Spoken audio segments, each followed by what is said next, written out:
அல்ஹம்துலில்லாஹி ரப்பில் ஆலமீன் வஸ்ஸலாத்து வஸ்ஸலாமு அலா சய்யிதில் முர்சலீன் வ அலா ஆலிஹி வ அஸ்ஹாபிஹி அஜ்மஈன். قال الله تعالى في القرآن العظيم والفرقان المجيد بعد أعوذ بالله من الشيطان الرجيم بسم الله الرحمن الرحيم ولهن مثل الذي عليهن بالمعروف وقال النبي صلى الله عليه وسلم تنكح المرأة لأربعين ولمالها ولجمالها ولحسبها ولدينها فاظفر بذات الدين أو كما قال عليه الصلاة والسلام. صدق الله مولانا العظيم وصدق رسوله النبي الكريم ونحن على ذلك من الشاهدين والشاكرين والحمد لله رب العالمين. புகழ் அனைத்தும் அல்லாஹ் ஒருவனுக்கே.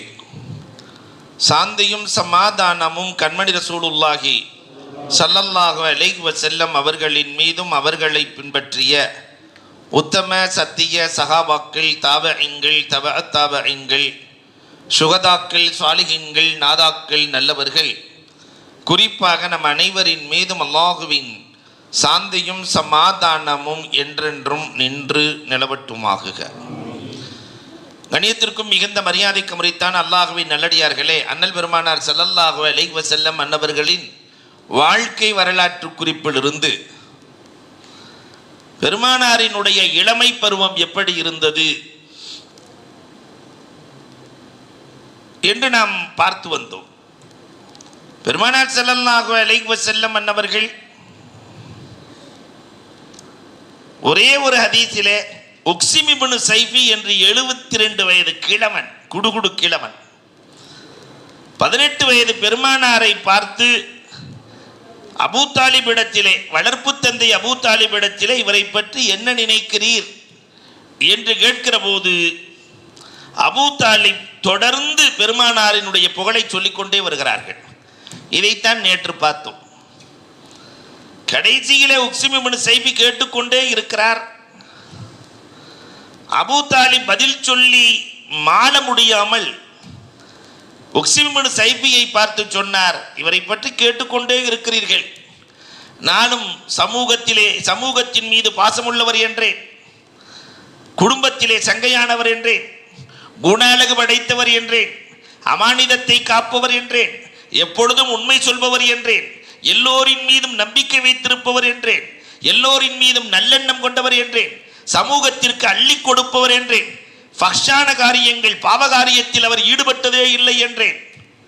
இதற்கு மேலும் நீங்கள் கேட்கிறீர்களே, லஹு ஃபதுலுன் மதீன், அவரை பற்றி கேட்டால் நான் சொல்லுவேன், உலகத்தில் என்னென்ன காரியங்கள் நன்மை என்று இருக்கிறதோ அது முழுவதும் இவருக்கு சொந்தம்.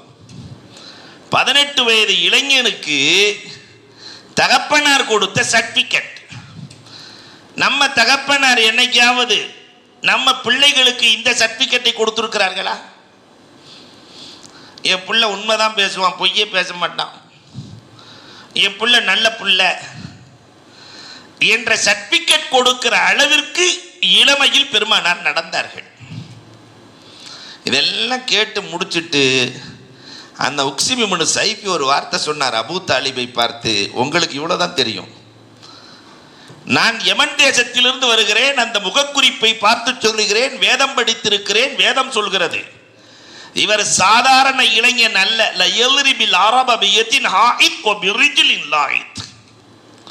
இந்த இளைஞன் யார் தெரியுமா? அபூ தாலிப். ஒரு காலம் வரும், உலகம் முழுவதும் இந்த இளைஞனின் காலடியில் இருக்கும். உலகம் முழுவதும் 18 வயதில் பெருமானாரை குறித்து அவர் பார்த்த பார்வை, இந்த இளைஞன் எப்படி வருவான் என்ற அந்த பார்வை இருக்கிறது அல்லவா, இதுதான் பெருமானார் ஸல்லல்லாஹு அலைஹி வஸல்லம் அவர்கள் சம்பாதித்தது. இந்த நாயகம் 20 வயதிலே ஹலஃபுல் ஃபுதூல் என்ற இயக்கத்தில் சேருகிறார்கள். ஹலஃபுல் ஃபுதூல் என்றால் என்ன? யாருக்கும் அநீதி அளிக்க கூடாது, அநீதிக்கு போராடுகிற இயக்கம். ரசூலுல்லாஹ் பிறந்த காலத்தில் 4 இயக்கம் இருந்துச்சு. ஹலஃபுல் அஹாபீஸ் இருந்துச்சு, ஆனால் பெருமானார் ஸல்லல்லாஹு அலைஹி வஸல்லம் அவர்கள் இந்த இயக்கத்தில் உறுப்பினராக இணைந்திருந்தார்கள். அநீதத்துக்காக போராடினார்கள்.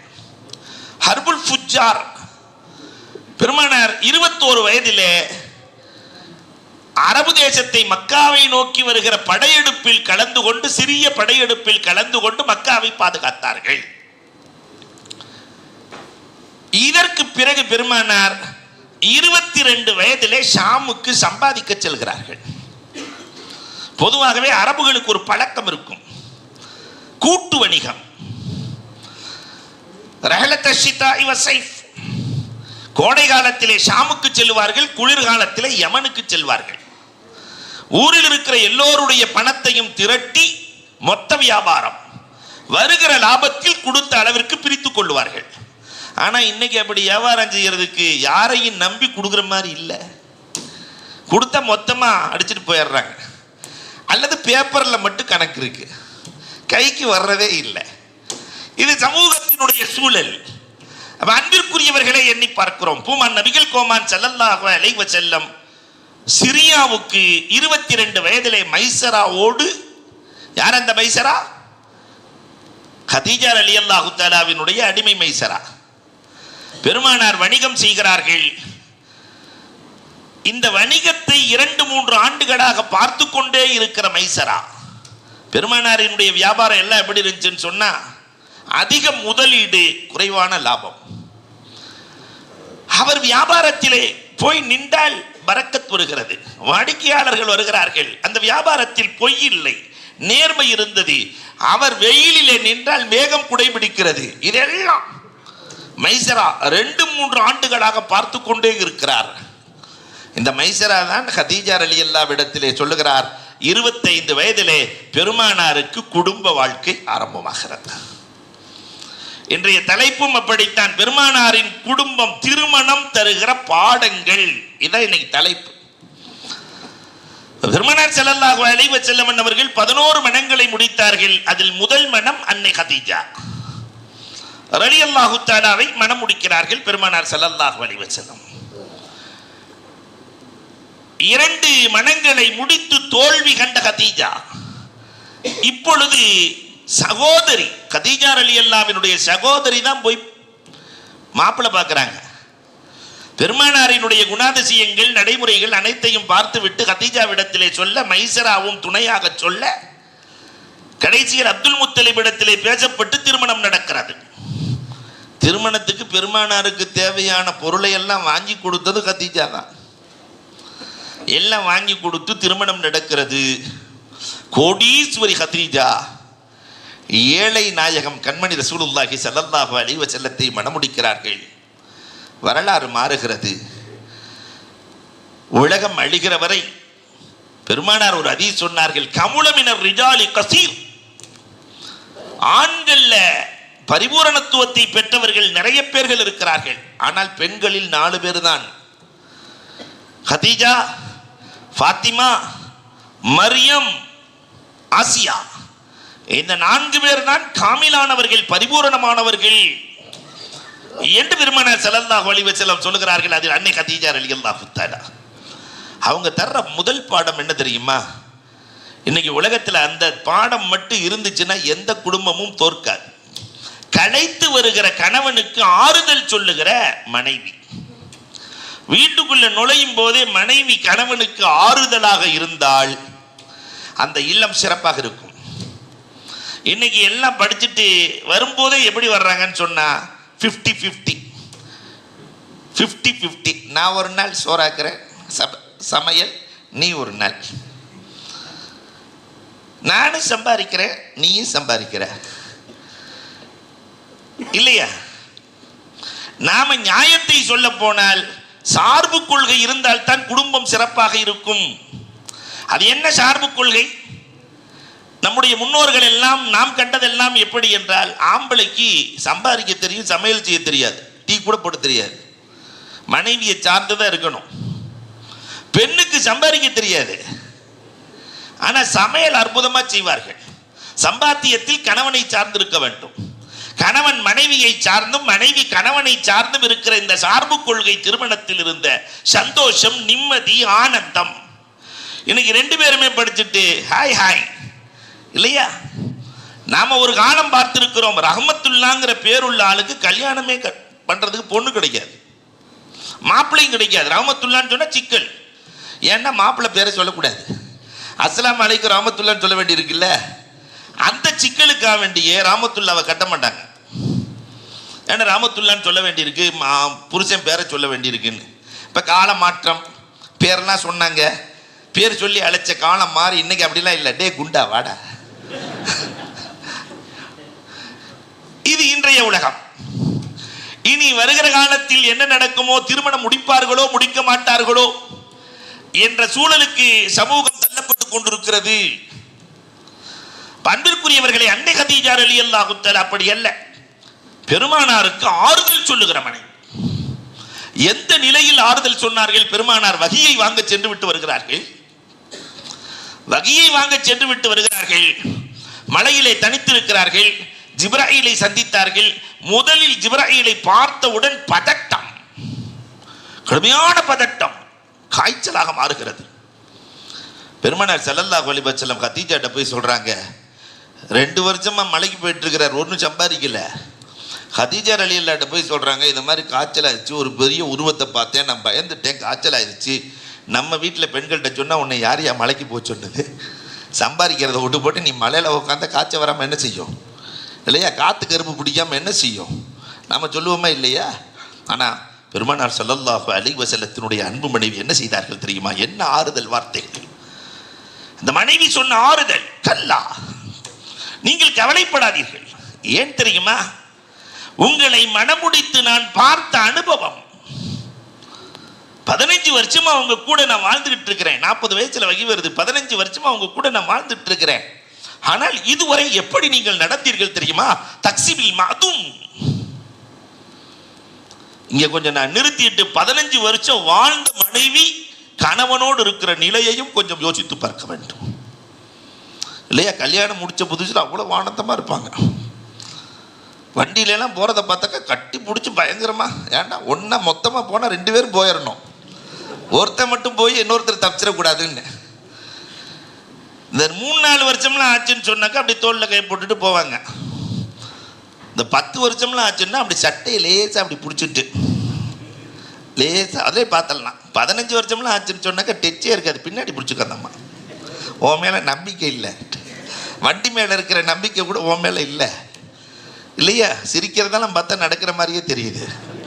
அப்ப அன்பிற்குரியவர்களை எண்ணி பார்க்க வேண்டும்.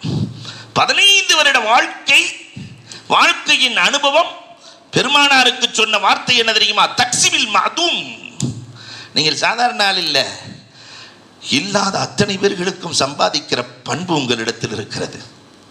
தஹ்மிலுல் கல், எல்லோருடைய கஷ்டத்தையும் நீங்கள் சுமக்கிறீர்கள், உங்களுக்கு என்ன கஷ்டம் வரப்போகிறது? வ தஸிலுர் ரஹம், உறவுகளின் மீது நீங்கள் கொண்டிருக்கிற பற்று, அவர்களுக்கு நீங்கள் செய்கிற உபகாரம் உங்களை ஒரு காலத்திலும் கைவிடாது. துக்ரி லைஃப், விருந்தாளிகளுக்கு நீங்கள் விருந்தோம்பல் செய்கிறீர்கள். துஈனு அலா நவாஇபில் ஹக், சத்தியத்தின் அத்தனை வழிகளிலும் நீங்கள் செலவழிக்கிறீர்கள். துஈனு, உதவி செய்கிறீர்கள், உங்களுக்கு ஒன்றும் வராது. கதீஜா ரலியல்லாஹு கொடுத்த ஆறுதலும் ஊக்கமும் பெருமானாரை ஆக உயரத்திற்கு கொண்டு சென்றது. இப்ப பெருமானாருக்கு கதீஜா தருகிற முதல் பாடமே இதுதானே. ஆறுதல் தருகிற மனைவி எந்த இல்லத்தில் இருக்கிறாரோ அந்த இல்லம் தோற்காது. கணவனுக்கு துணையாக நிற்கிற மனைவி இருக்கிற இல்லம் தோற்காது. கணவனை மதிக்காத மனைவி இருக்கிற இல்லம் ஜெயிக்கவே ஜெயிக்காது. கபரஸ்தான்லையும் அங்கேயும் இருக்கிறது ஒண்ணு இல்லையா? அப்ப அன்பிற்குரியவர்களே, இப்ப எழுத்தாளன் ஜெயகாந்தன், அவனுடைய வரலாறு நீங்க பாத்தீங்கன்னா, இன்னைக்கு எழுத்தாளன் ஜெயகாந்தனை பத்தி எல்லாத்துக்கும் தெரியும். அருமையான நாவல் எழுத்தாளர்.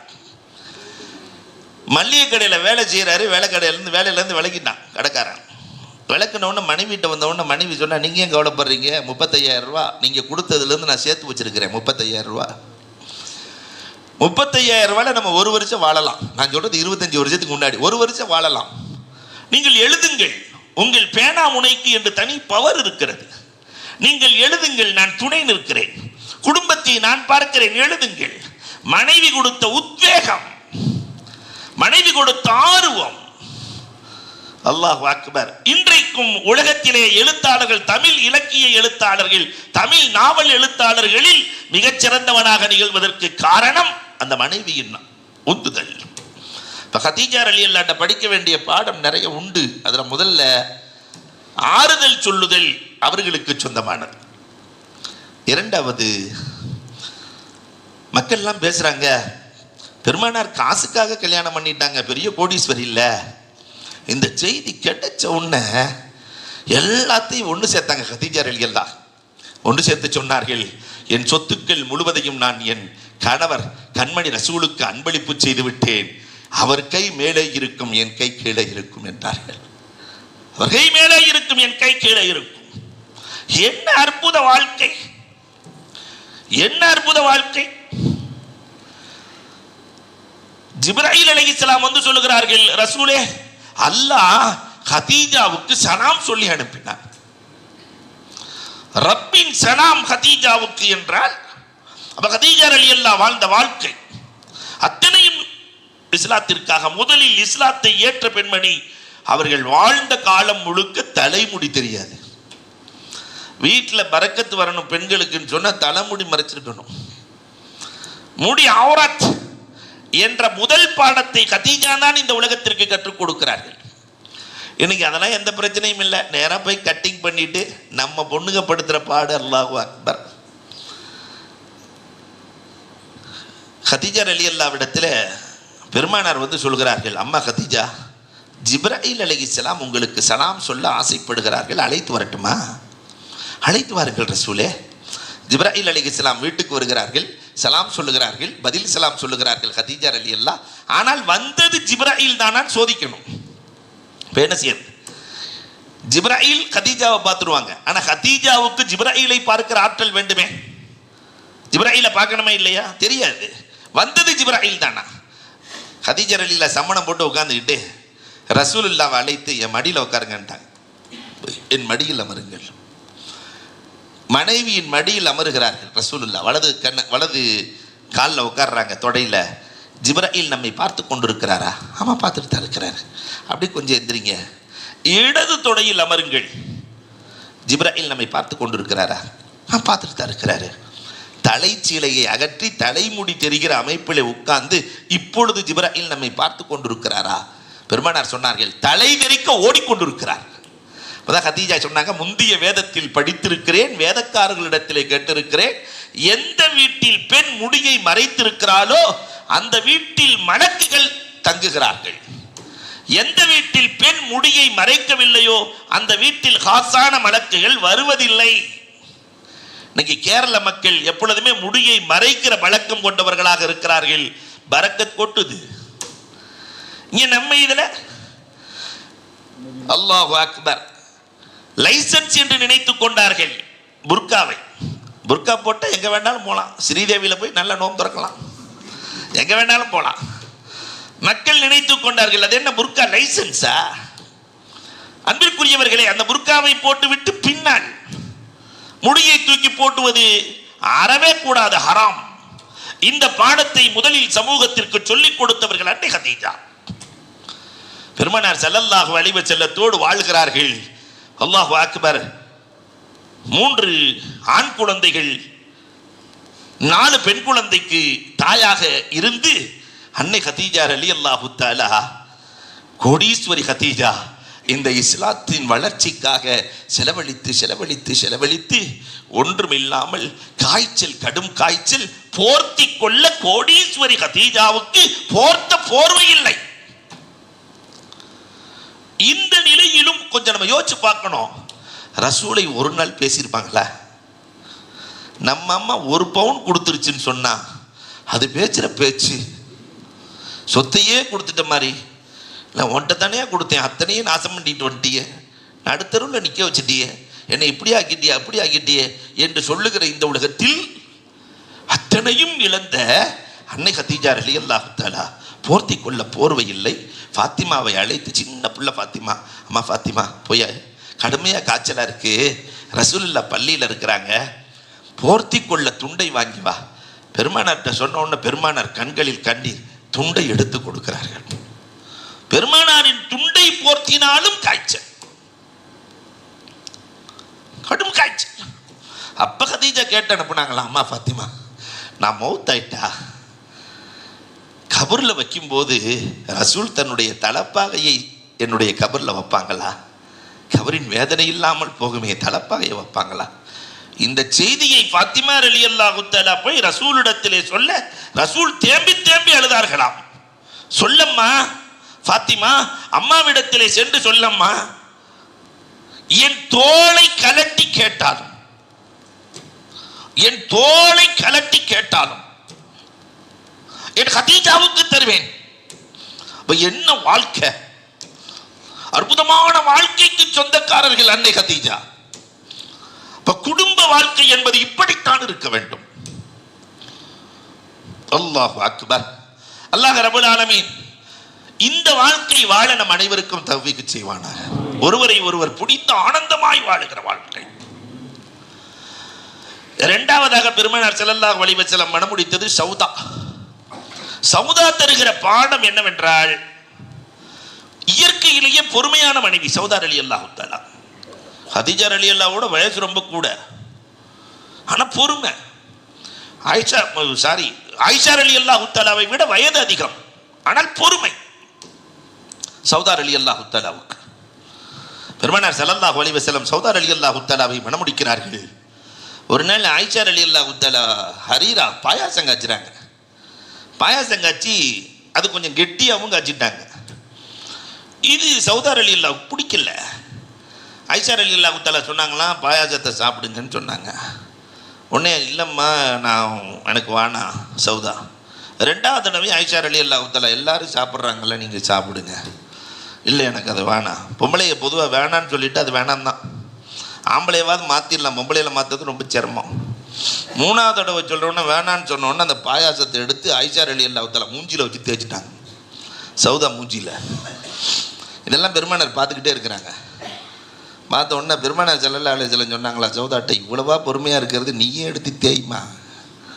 அந்த சின்ன பிள்ளை அது தேய்ச்சி விட்டுச்சு முகத்தில், நீயும் தேய். சௌதா ரலியல்லாஹு தஆலா ரசூல் சொன்னால் பார்த்தாதே எடுத்து மூஞ்சில் வச்சு சாப்பிட்டாங்க.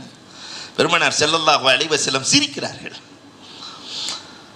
இவ்வளவு பொறுமையோடு இருக்கிறீர்களே.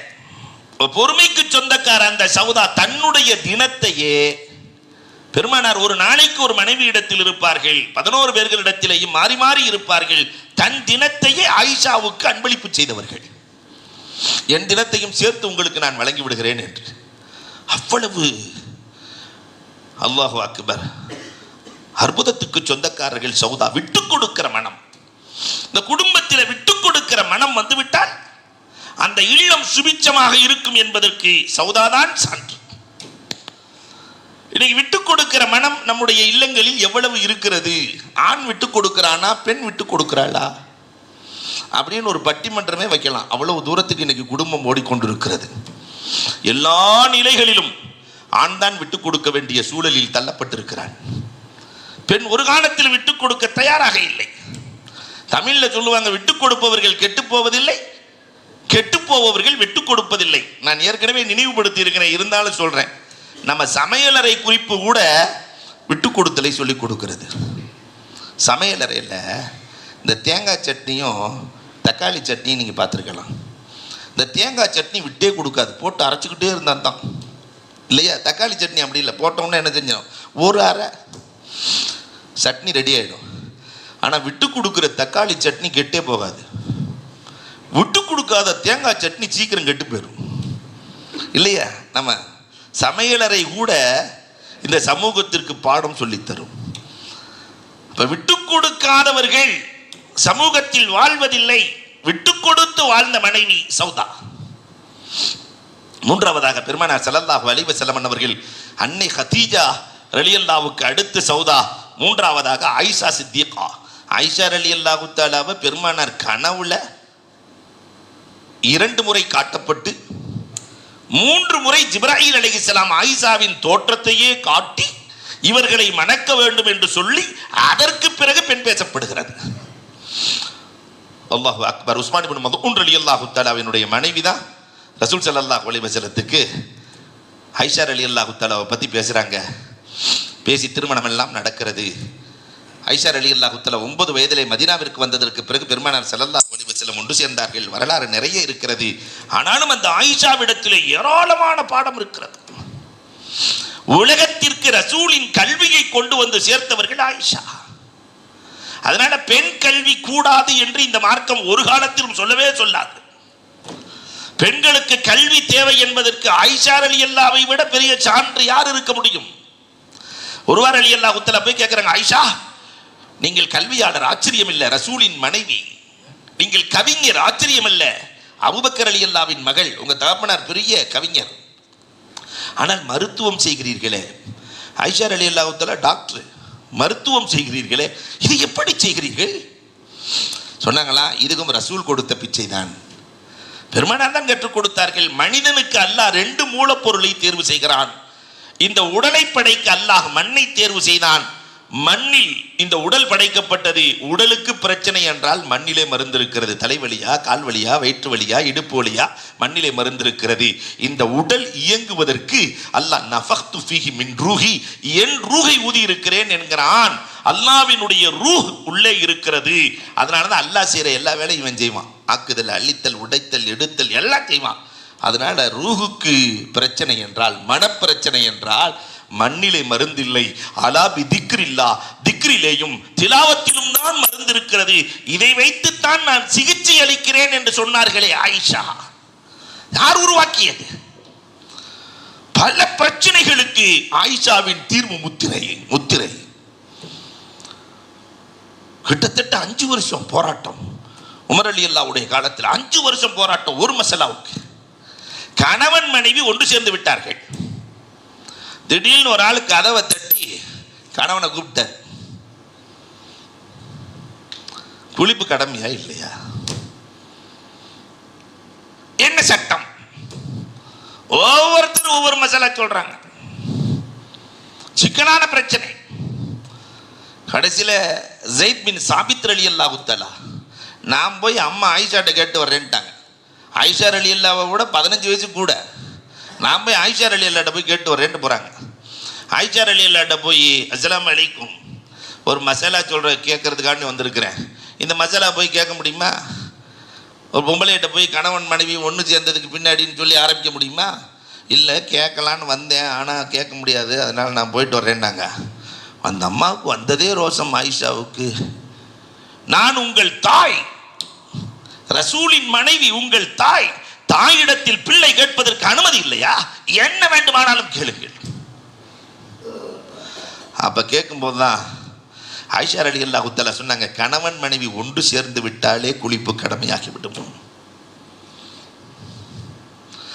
மணி வெளியேற வேண்டும் என்ற அவசியம் இல்லை, விந்து வெளியேற வேண்டும் என்ற அவசியம் இல்லை. குடிப்பு கடமை என்ற சட்டம் யாரால் கொடுக்கப்பட்டது? அன்னை ஆயிஷா சித்திகா ரலியல்லாஹு தஆலாவால் இந்த உம்மத்திற்கு கிடைத்தது. கல்விக்கு அல்லாஹு அக்பர். ஆயிஷா சித்திகா ரலியல்லாஹு பெரிய பாடம்.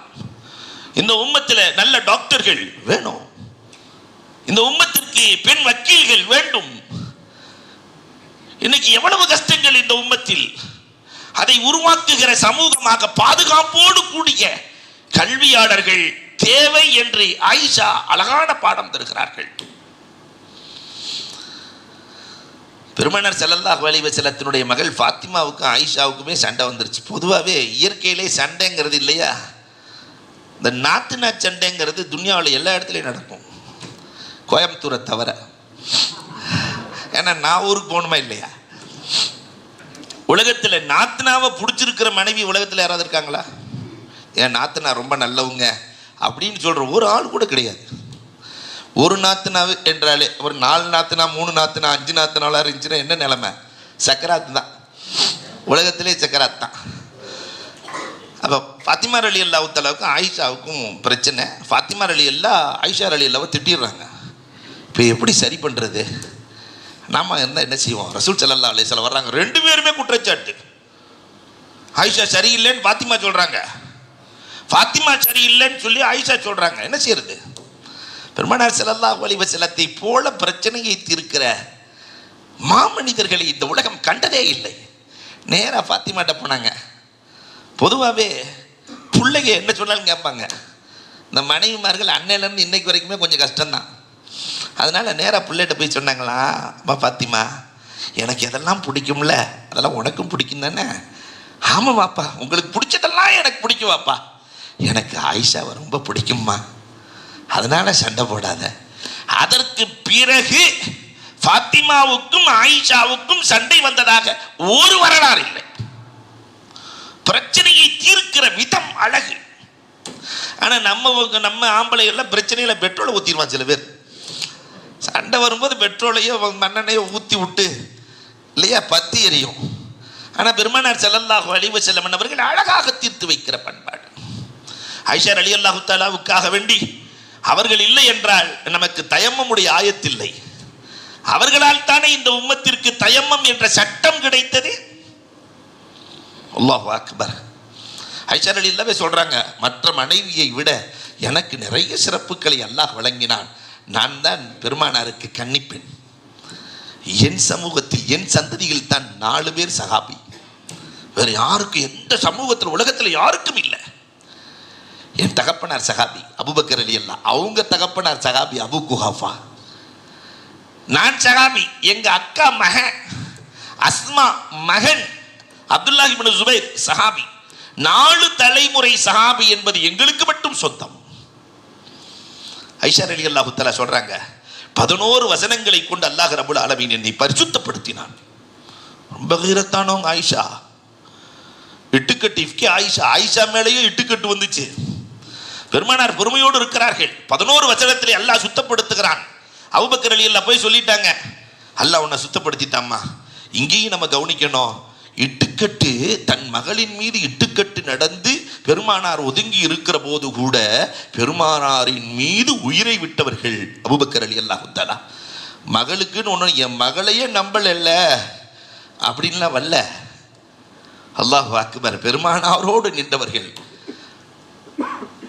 பெருமானார் வந்து சொல்றாங்க, அல்லாஹ் 11 வசனத்தை இறக்கி உங்களை சுத்தப்படுத்தினா, பிஹம்தில்லா லா பிஹம்திக், உங்களை எல்லாம் புகழ மாட்டேன், அல்லாஹ்வை தான் புகழ வேண்டாங்க. அபூபக்கர் ரலியல்லாஹு பின்னாடி இருந்து செருப்பு எடுத்து காட்டினாங்களாம்.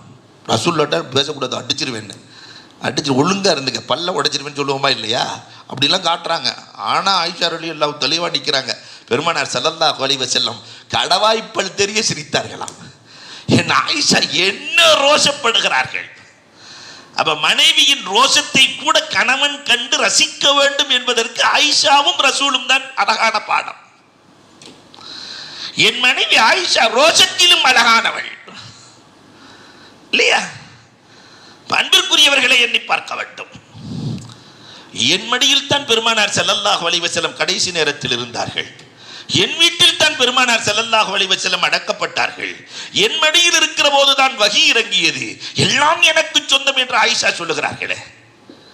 இப்ப பெருமானாரோடு அழகான வாழ்க்கை. அதற்கு அடுத்த மனைவி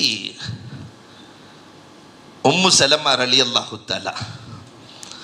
உலகத்திலே மந்திர சொற்கள் எத்தனை இருக்கிறதோ எல்லாம் உம்மு சலமாவால். உம்மு சலமா அபூ சலமா 2 பேரும் அழகான வாழ்க்கை. அபூ சலமா இறந்து போயிடுறாரு. ஆனால் ரசூலுல்லாஹ் சொல்லி கொடுத்த ஒரு துவாவுக்கு எவ்வளோ பவர். மௌத்தா போயிட்டா இன்னால் இல்லை, எந்த கஷ்டம் வந்தாலும் இன்னால் இல்லை இன்னா இலை ராஜி சொல்லிடணும். முசீபத் வந்துருச்சுன்னா சொல்லிட்டா அல்லாஹ் அதை விட சிறந்த பகரத்தை தருவான். இத மனசுல உறுதியா பிடிச்சி வச்சுக்கிட்டாங்க. உம்மு சலமா நினைச்சு பார்க்குறாங்க, அபூ சலமாவை விட சிறந்த கணவன் இன்னால் இல்லை சொல்லிட்டோம், அல்லாஹ்வை நம்புறோம்.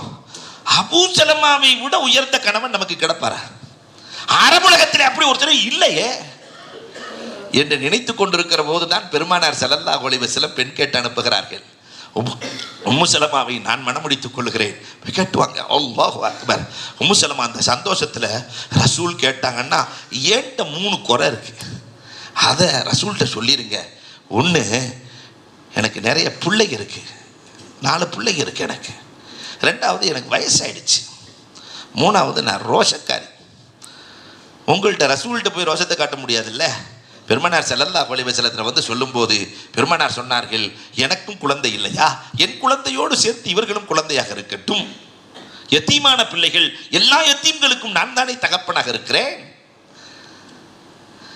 உம்மு சலமாவை விட நான் வயதானவன் தானே, அதனால் எனக்கு வயசாயிடுச்சு. ஆனால் ஒரு பெண்ணுக்கு ரோஷம் ஆகாது. அல்லாஹும்ம இத்ஹப் அன்ஹல் கீரா, உம்மு சலமாவிடத்திலிருந்து அந்த ரோஷத்தை அகற்றி விடுன்னு நாங்கள் பெருமானார் சொல்லாரு. குடும்பத்தில் இருக்கிற பெண்ணுக்கு ரோஷம் கூடாது. அந்த ரோஷப்படுகிற மனைவி கப்பலில் இருக்கிற நங்கூரத்தை அசைப்பதற்கு சமம். எதுக்கு எடுத்தாலும் எங்கள் அம்மா வீட்டுக்கு போயிடுறேன், எங்கள் அம்மா வீட்டுக்கு போயிடுறேன். சில பேர் நங்கூரத்தை ஆட்டிக்கிட்டே இருக்கும் இல்லையா, அந்த ரோஷம் அது கூடாது.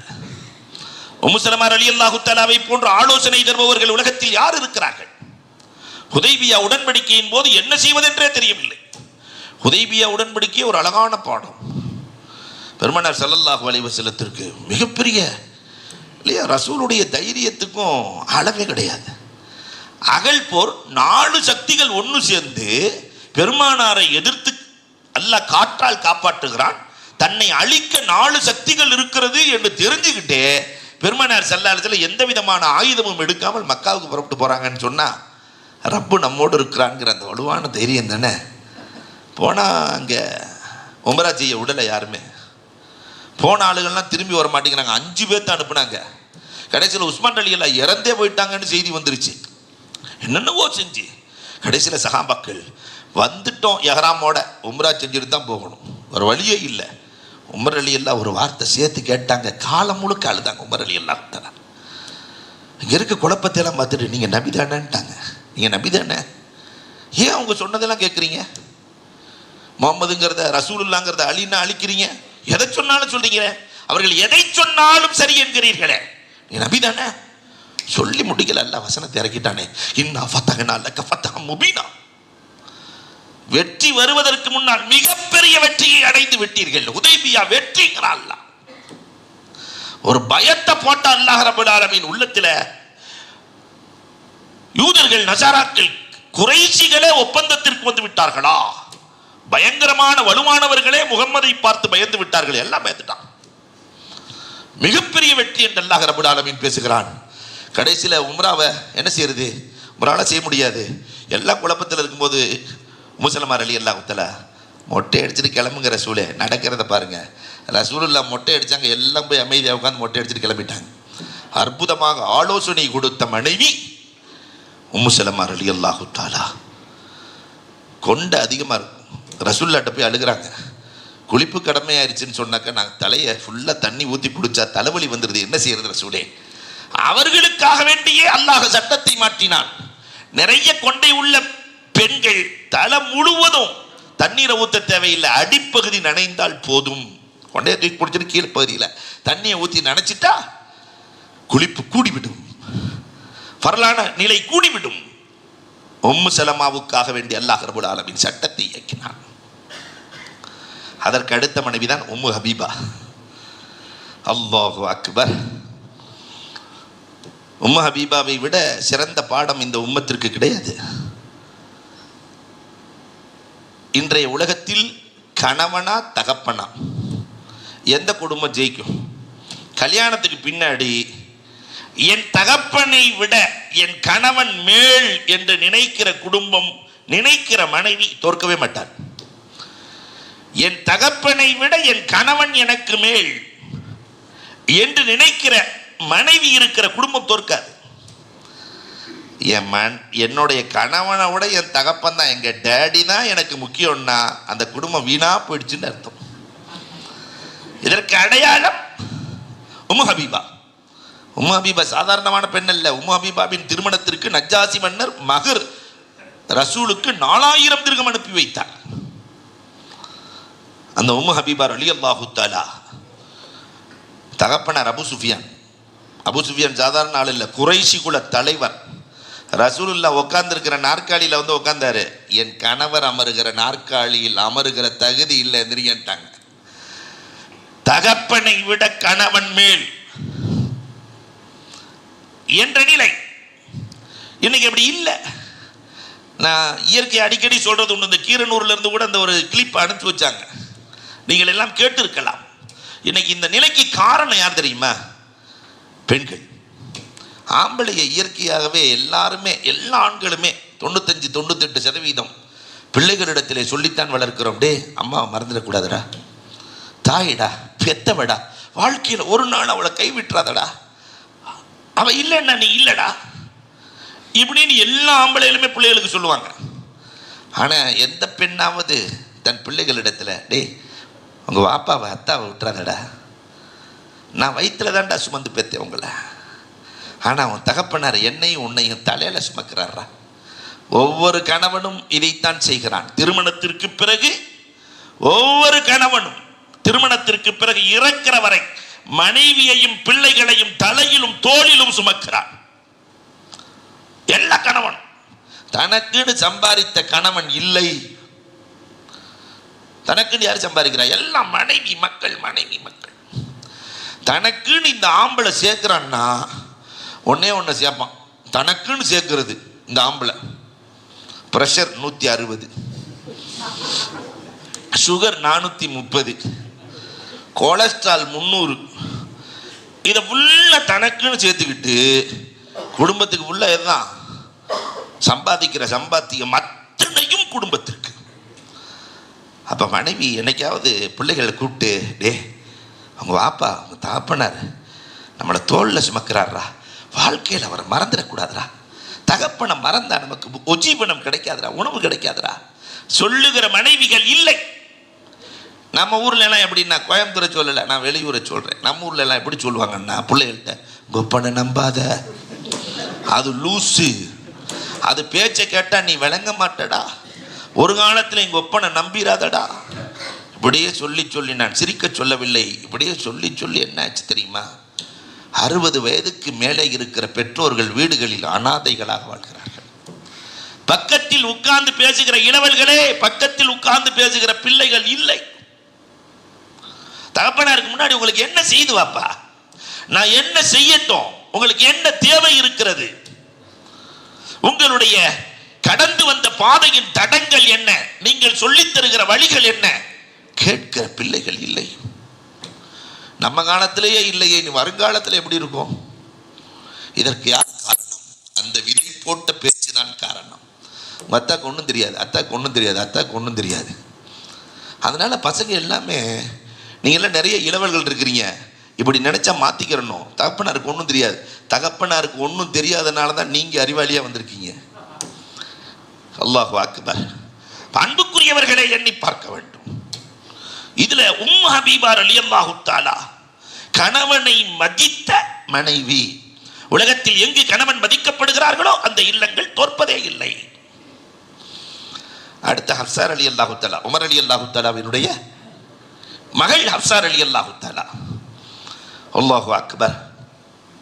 குர்ஆனை எப்பொழுதுமே தன் மனதில் வைத்திருந்த முதல் ஹாஃபிலா, குர்ஆனோடு தொடர்பு கொண்ட பெண்மணி யார்தான்? ஹப்ஸா ரலியல்லாஹு தஆலா. அல்லாஹு அக்பர். அதற்கடுத்து ஜைனப் பின்த் ஜஹ்ஷ் ரலியல்லாஹு தஆலா. பெருமானார் ஸல்லல்லாஹு அலைஹி வஸல்லம் அதிகம் தர்மம் செய்த ரசூலின் மனைவி. தூளுல் யத். அப்ப பெண்களுக்கு தர்ம சிந்தனை அல்லாஹ் கொடுத்திருக்கிற பெரிய பொக்கிஷம். நம்முடைய இல்லங்களில் தர்ம சிந்தனையை வளர்க்க வேண்டும்.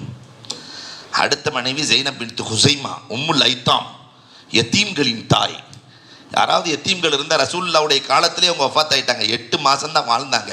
8 மாசத்துல 9 யத்தீமை எடுத்து வளர்த்தார்கள். உம்முல் ஐத்தாம்.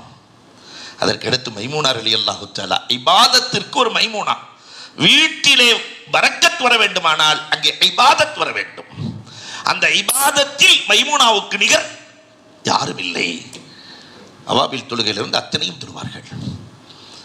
அடுத்து சஃபியா ரலியல்லாஹு தஆலா. அல்லாஹு அக்பர். யூத பெண்ணாக இருந்தவர்கள் சஃபியா ரலியல்லாஹு தஆலா போர்க்களத்திலே கிடைத்ததற்கு பிறகு பெருமானார் மணமுடிக்கிறார்கள்.